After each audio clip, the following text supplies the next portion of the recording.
Is there a doctor here? The panicked voice of the flight attendant echoed through the plane on my way home. Looking back, I saw an elderly woman collapsed in her seat. But I hesitated to raise my hand. I was once praised as having a gifted hands, but now my name is infamous. Maybe someone like me, exiled from the medical community, doesn't deserve to help. Just then, a middle-aged man declared, "I'm a doctor," and approached her. Relieved, I watched, but his incorrect treatment made me panic. I reluctantly said, "Well, I'm a doctor, too," and stepped in. "When I grow up, I want to marry a doctor." My childhood friend said this when we were in elementary school. Why a doctor? My mom says if we marry a doctor, we'll be set for life. Back then, I didn't know what set for life meant, but I thought that if I became a doctor, I'd marry her.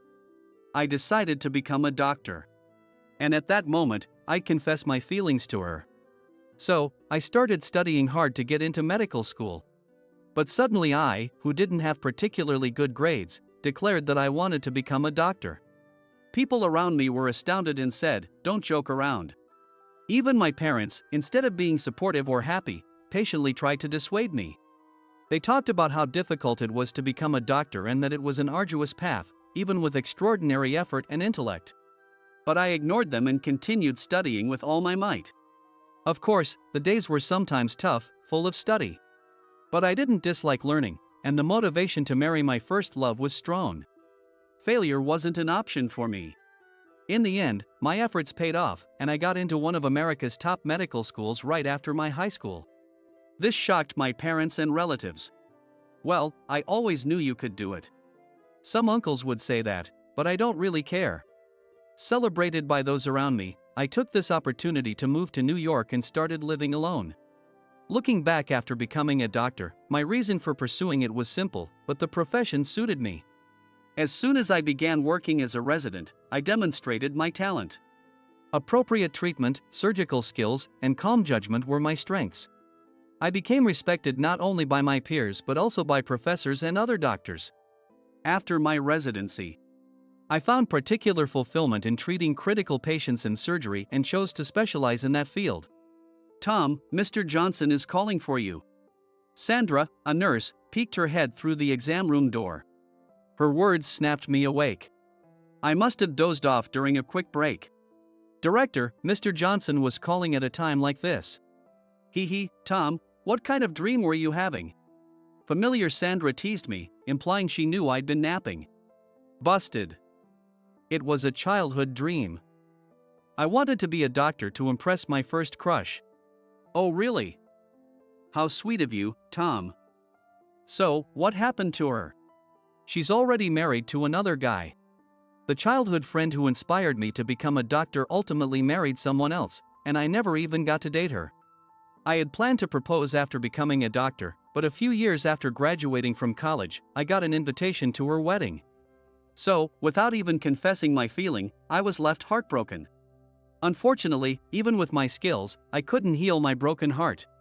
"Oh, Tom. I'm sure you could marry any woman you wanted now."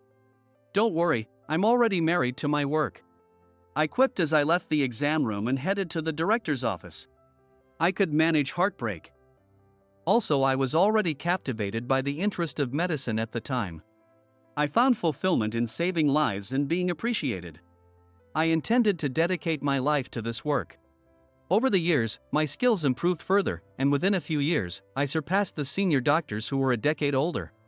And now, at 37, my name is widely known, and I'm hailed as a brilliant neurosurgeon. I've gained such fame that I've been given the slightly embarrassing nickname "Gifted Hands" on online hospital review sites. In recent years, reviews and word of mouth have brought patients flocking from all over the country. The patient I saw earlier had just undergone major surgery last week, and the recovery was going well. "If you hadn't operated on me, I don't know what would have happened." "You are truly a genius, as the rumors say." "A gifted hands." He cried while saying this, which made me happy to see him recover, but comforting him was quite a task. Because of that, I felt a little tired today, but I couldn't ignore a call from Mr. Johnson, whom I greatly respected. He is a fair and upright person, and I hold him in the highest regard. Despite my relative youth as a doctor, he acknowledged my abilities and promoted me. He even promised me the position of the next director. Walking down the corridor, I passed a nurse. Ah, Emily. Emily, a young nurse, flinched. This is good timing. About the patient in room 101 in their IV. As I gave her instructions, I noticed something was off. She avoided eye contact, and unusual, dull golden earrings dangled from her ears. After listening to my instructions, she left hastily without meeting my gaze once. Does she dislike me? I muttered to myself in response to her curt attitude. As a rising star, I wasn't well liked by some senior doctors I'd surpassed in rank. In particular, Mr. Johnson's son, Nick, and his associates resented me deeply. Despite relying on his position as the director's son without honing his skills, the fact that I was chosen as the next director over him seemed to have stirred jealousy. Even so, I thought I'd built good relationships with most of the nurses, even if a few doctors disliked me. I only had work-related conversations with Emily, so I couldn't recall doing anything to earn her disdain. Still thinking about her, I made my way to the director's office. As soon as I entered, I sensed the strange atmosphere. In the spacious room were Mr. Johnson in his chair and his son Nick standing beside him, arms crossed. The moment I walked in, Nick's accusing gaze pierced through me. "Excuse me."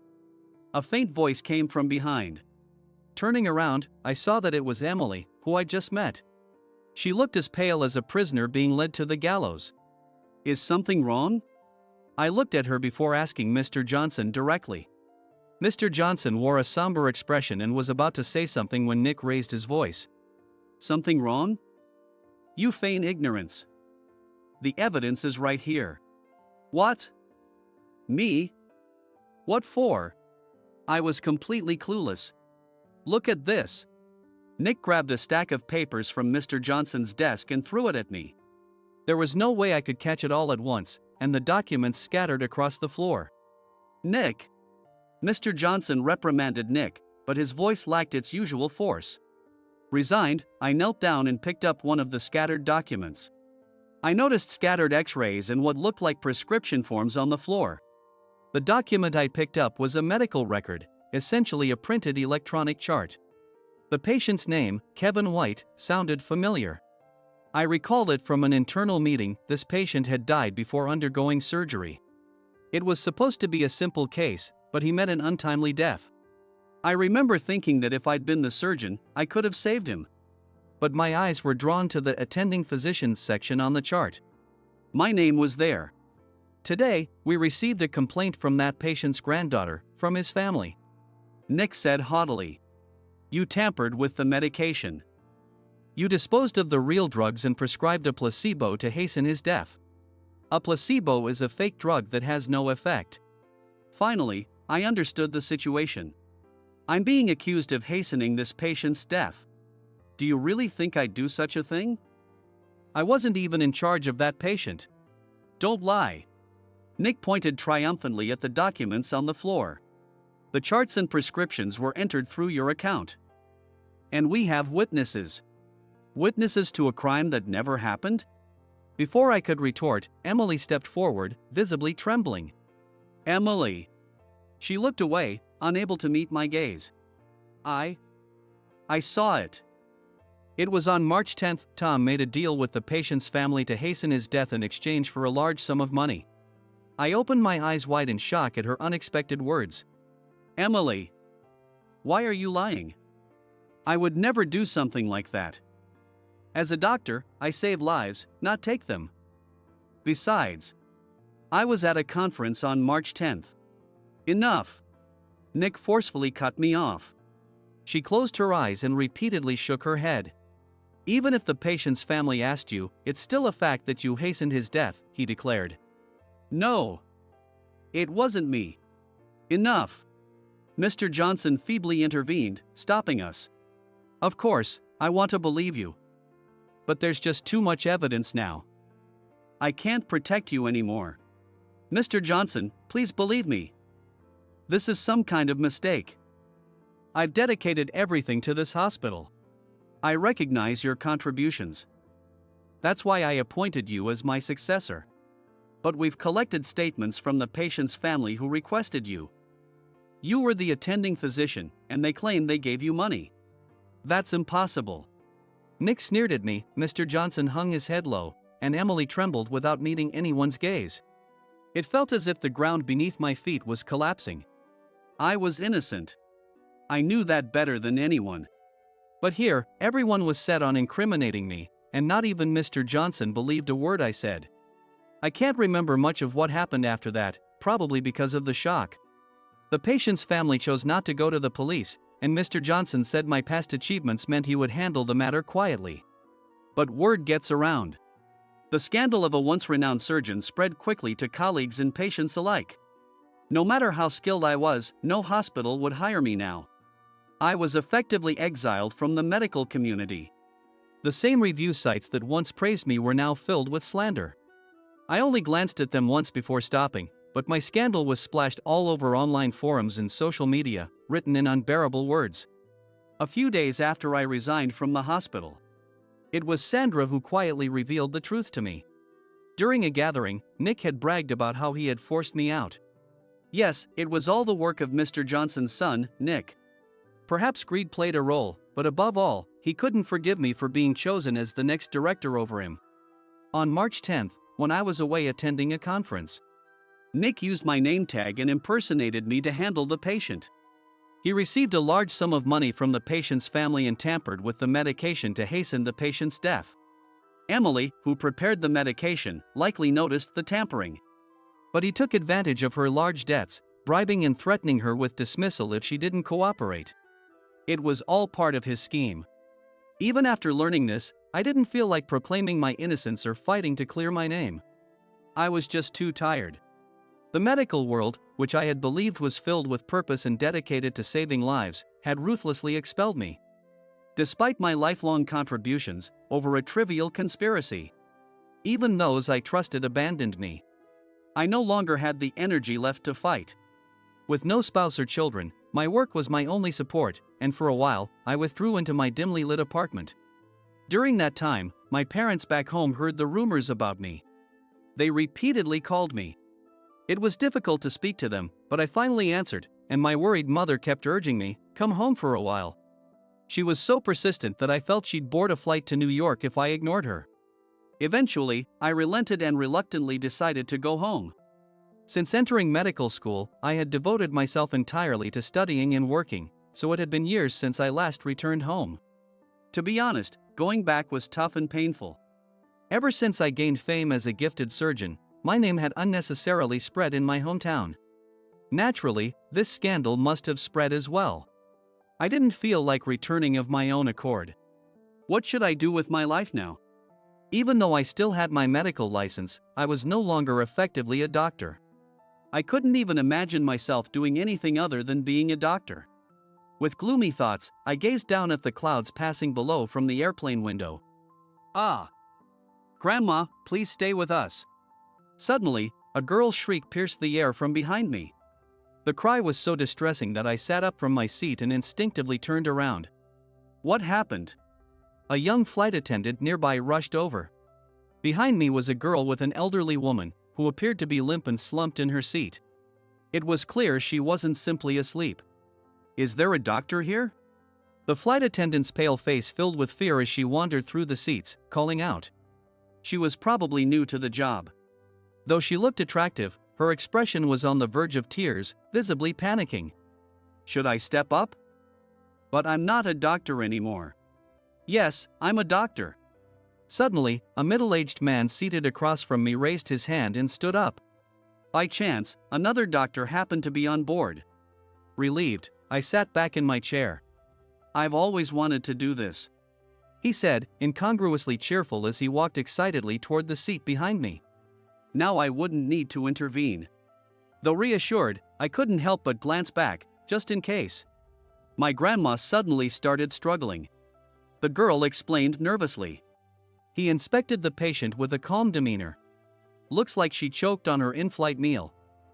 We can handle this with some force, he said as he lifted the elderly woman from behind and repeatedly slapped her back.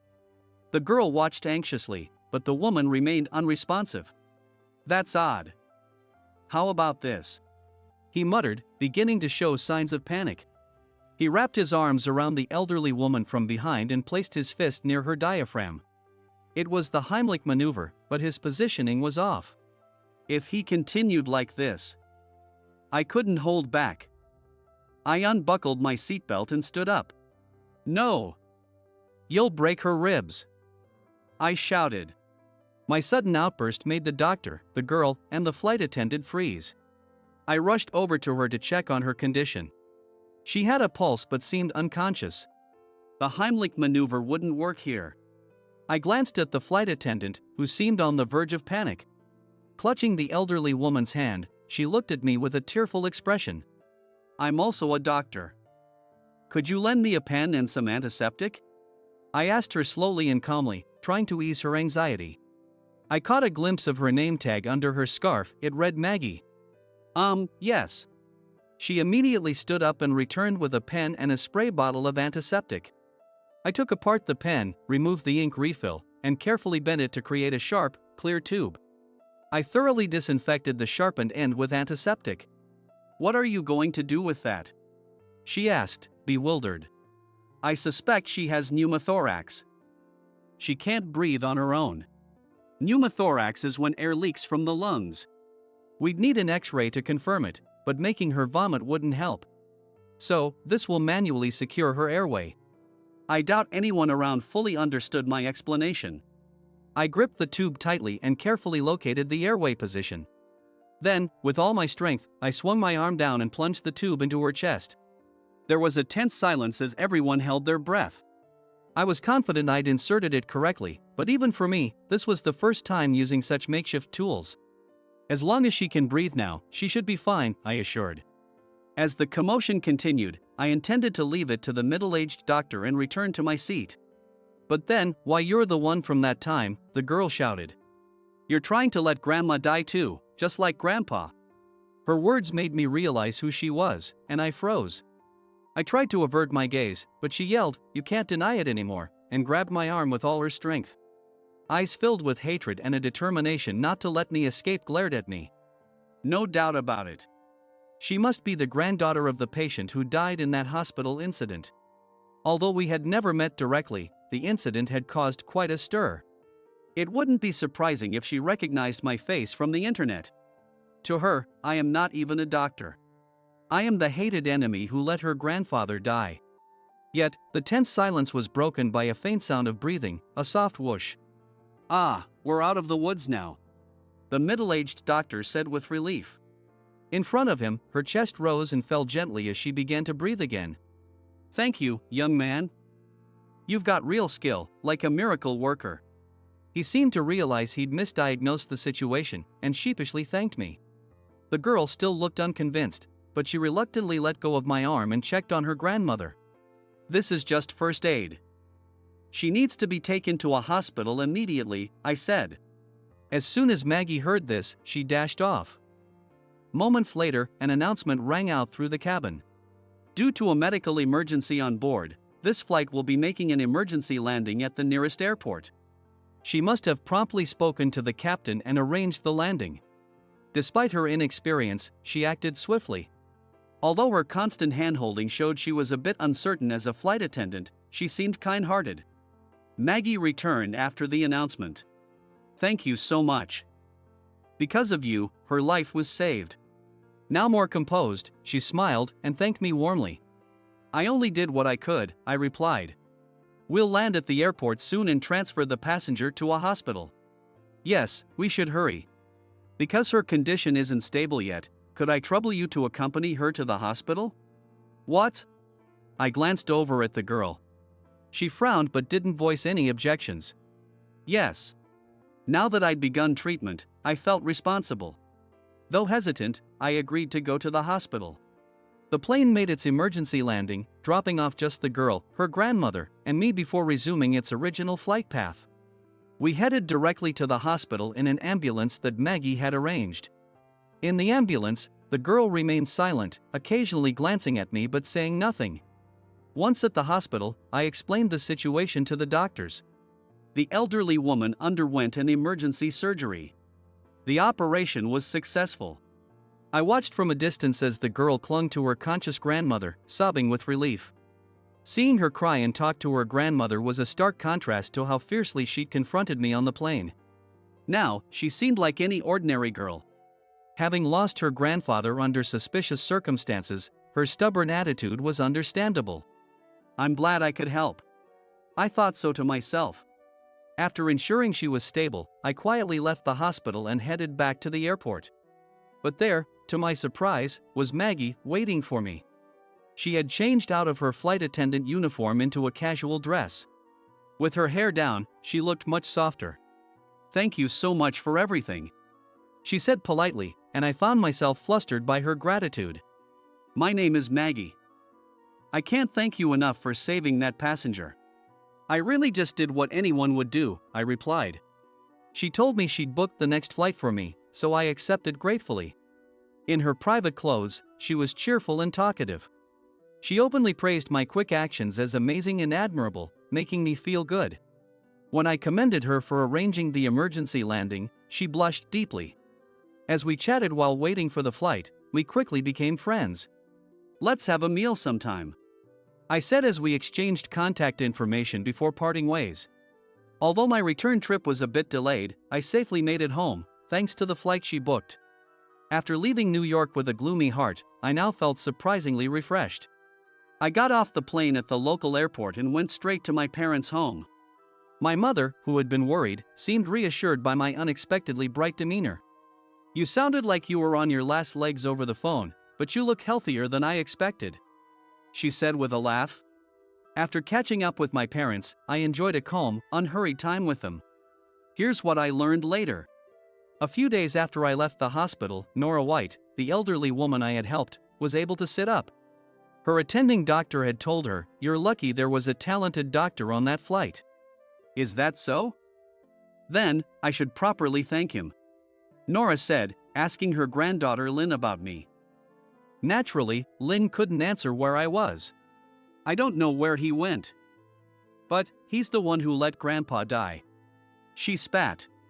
"Would such a man desperately try to save me?" Nora asked, and Lynn fell silent. After directly encountering me, Lynn also began to harbor doubts. "Besides, he's a brilliant doctor who managed to handle that emergency." "I don't know, but Grandpa didn't die of natural causes, right? Something's definitely off." Lynn couldn't easily accept me, the person she'd long resented as her grandfather's enemy. It seems like there's more to this story. Being the wife of a wealthy magnate, Nora was both clever and shrewd. While I was enjoying a brief period of peace at home, it seems that Nora was discharged from the hospital and immediately began searching for my whereabouts.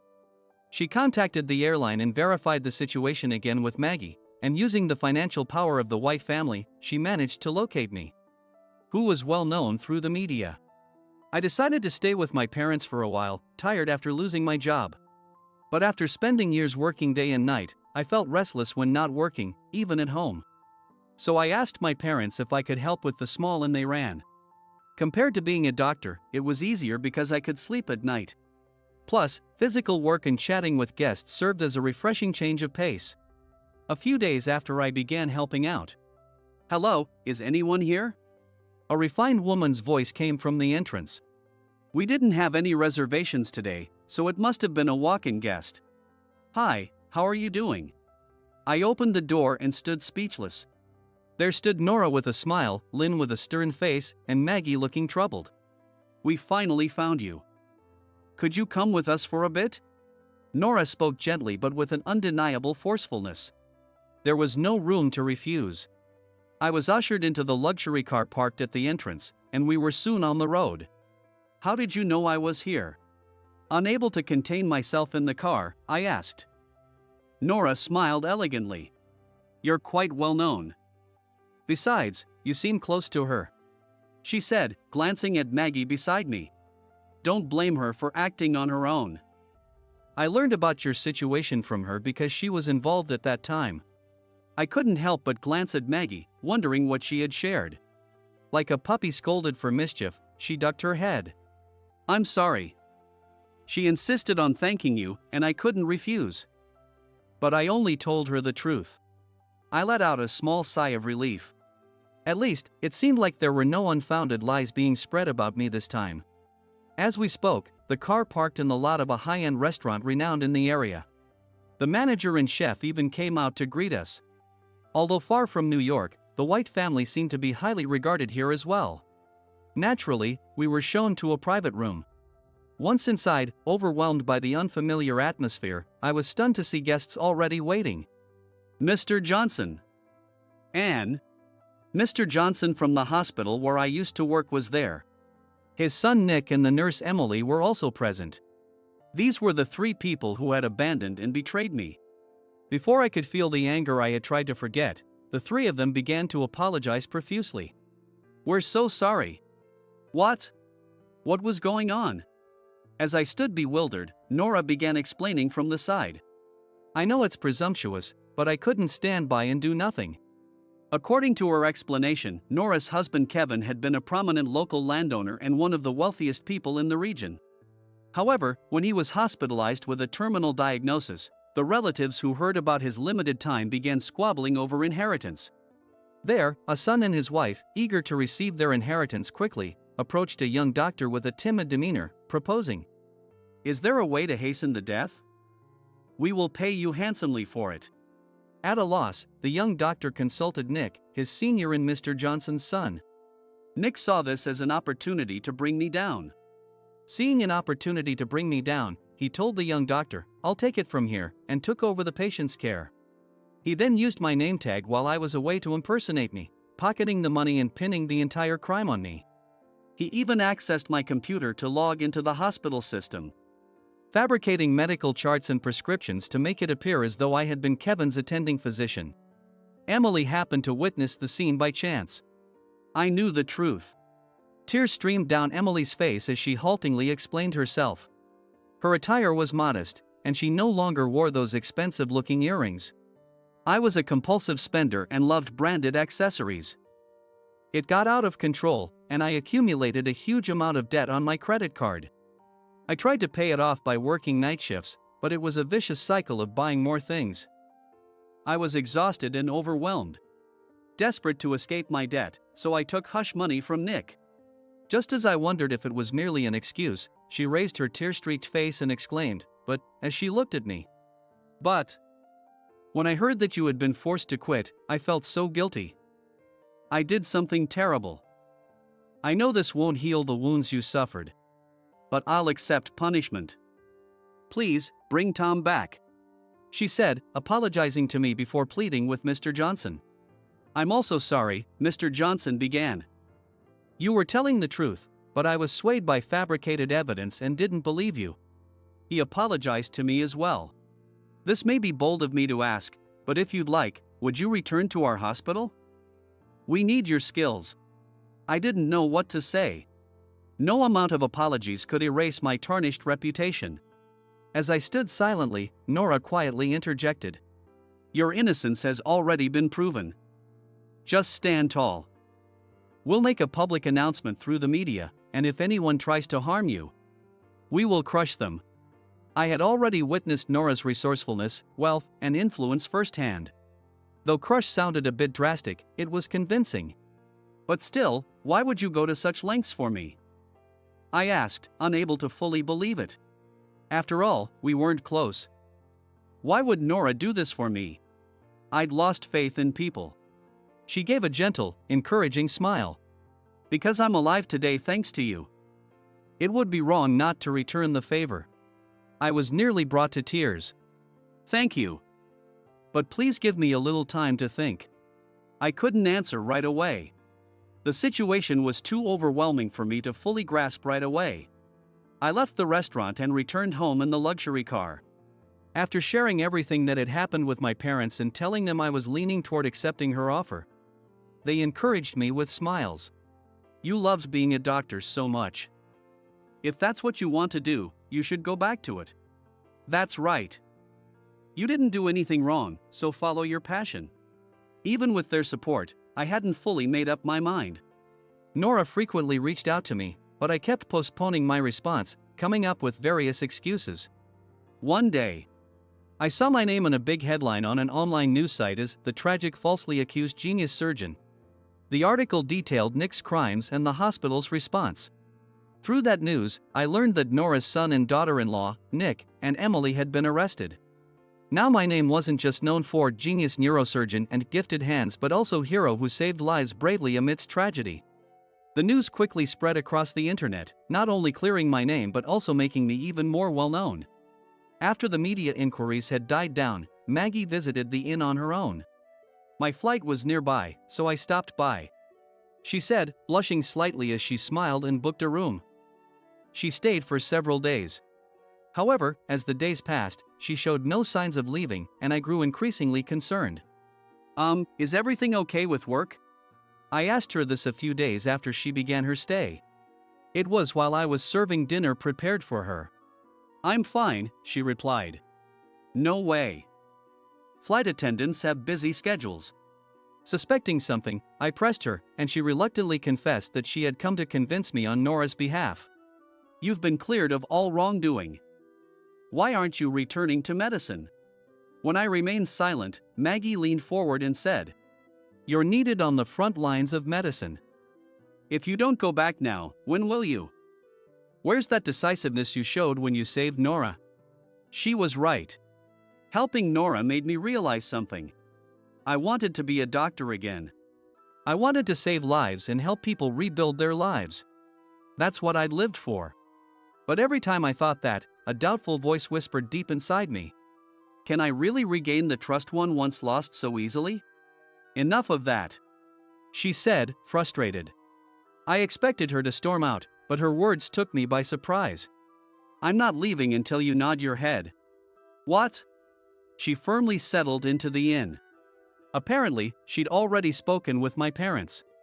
I'm going to help out here, so please let me stay a little longer. She had asked them. She was young, smart, beautiful, cheerful, and acknowledged my abilities. My parents were completely won over and took a liking to her. My mother was already playing the mother-in-law role. I wish she'd marry into our family, she said, half jokingly, half seriously. Seeing the situation, I finally made up my mind. I'm going back to New York, I announced, and Maggie's face lit up. You're going back to being a doctor? Yes, but I won't return to my previous hospital. I'm planning to open my own clinic. That's wonderful. She smiled. As much as I hated to admit it, she looked truly beautiful when she smiled like that. Can I go back to New York with you? She asked, her eyes sparkling. All I could do was raise my hands in surrender. After returning to New York, as I told Maggie, I established a small clinic. My skills quickly gained a good reputation, and the clinic grew gradually.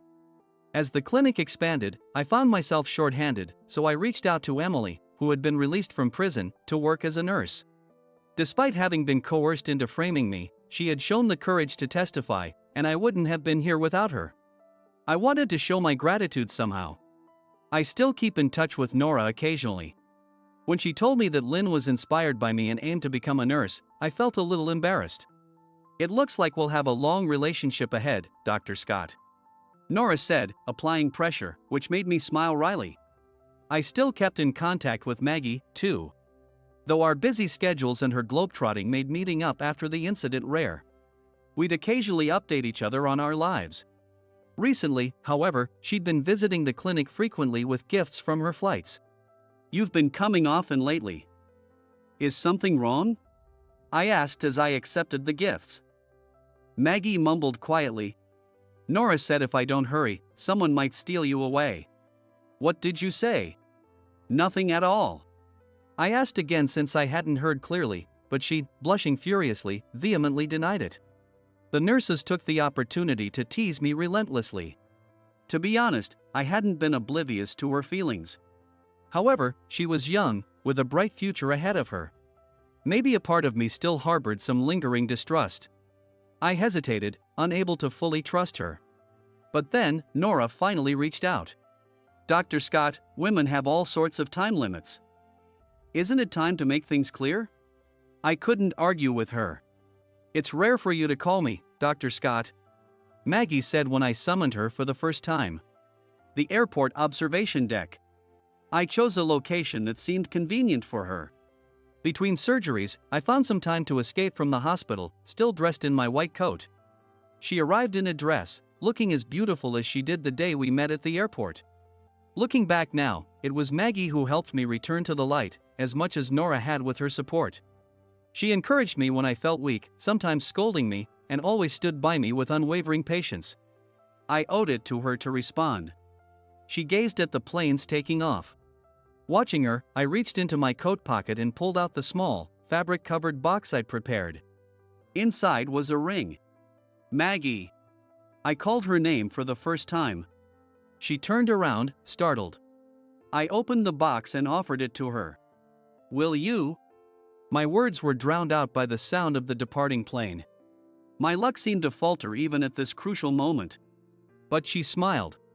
"Yes, I'd love to."